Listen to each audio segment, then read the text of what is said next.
Hey guys, welcome back to our YouTube channel 12Step. Today in this video, let's learn about how to fix Epic Games installation errors. So let's get started. At first, let's get into the search bar and search for run. And here, search for Reddit. So now here we need to click on Microsoft.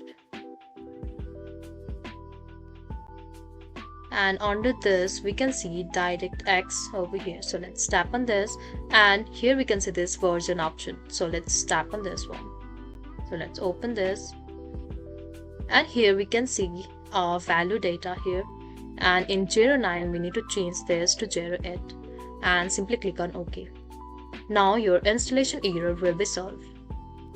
If not, you can try the second option as well. So let's get into File Explorer, and let's go into this search bar over here, and let's write %local app data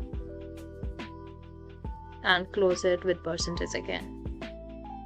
Now we need to search for Epic Games Launcher. So here it is. Now simply right click and we can see this delete option. So simply click on delete, and you can also try reinstalling if it does not work. So that is all. I hope you liked the video. Please do like and subscribe. Thanks for watching.